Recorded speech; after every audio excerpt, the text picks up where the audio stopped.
Alright, I'm super excited to do this video because I'm going to take you through some basic serve and volley steps. And I wanted to talk about this video. It's near and dear to my heart because I was very confused about movement to the net for a long time. And I studied a lot of video, a lot of serve and volleyers, and I realized that conventional, traditional teaching was messing all of us up. And so what's happening, and I actually saw one video earlier this year of a player, pretty good player actually, that was serving and volleying, and they were hitting the serve, literally, this is no joke, hitting the serve and then taking about 10 steps, maybe 12, to the net before a split step. Now, of course, this was kind of a choreographed video, so he wasn't really playing points, but the fact that the concept of practicing taking, 10 little steps, split at the service line, then turn and run to the ball, it's one of the most ridiculous things that I've ever seen in tennis. It is absolutely setting tennis back light years. And we might as well go back to the prehistoric dinosaur days of this one, okay? Here's the deal with a serve and volley. Of course, if you are playing slow, if you're a 3.5, if the ball's not traveling fast, you will be taking more steps to the net. But as the speeds increase, you will be taking less steps before you split step. For example, Pete Sampras, 125 mile an hour serve and volleyer, okay? He's hitting bombs. Here's what he would do. He's going to land on his front foot, take one step, and then he's going to split. No joke. He's basically landing, taking one step, and then splitting. So it looks something like this. That's all there is to it. Now, as I was growing up, I was always taught, hey, I need to get to the service line before I split step, right? You know the drill. You're going to hit the serve. You're going to hit the serve, right? It's not how it's done on the pro game, at the pro level.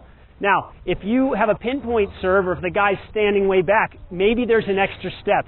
It might be where you land 1, 2, and then split. But notice that I'm splitting somewhere between the baseline and the service line. I'm not splitting at the service line. The only way you're going to get this close is if the person is standing 20 feet behind the baseline and you have more time to get in. But if you're playing at faster speeds, there's a rhythm to it. You want to focus on being in rhythm with the ball. So again, hit a big bomb,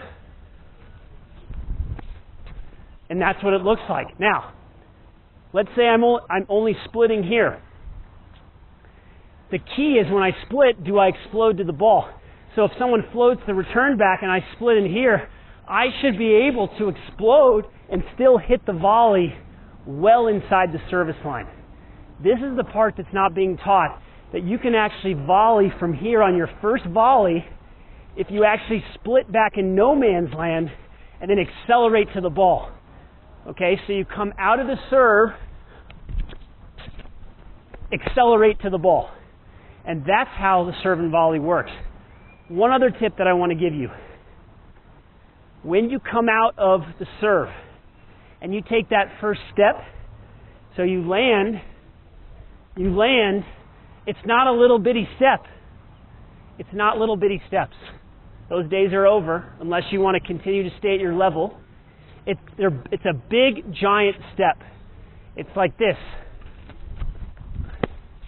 You take a big stride out, and even the next stride, if you were to stride before the next split, okay, big strides. So when you're coming to the net, it's more like you're striding instead of running. Kind of running in, like running nowhere. This is running nowhere. This is like lunging out to learn how to volley. So that's my little tutorial on the volley. I'm going to do one little shadow stroke here where I actually hit a serve so you can see it.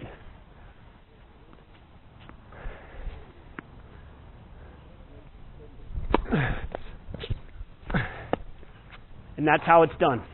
I really hope you got a ton of value out of today's short video lesson and you can go apply it to your game right away. Now, if you want to be a part of our growing worldwide tennis community and get the best online tennis lessons on the planet, go ahead and click below, and we're going to help you go to the next level. I'm really, really looking forward to helping you in the future with your tennis.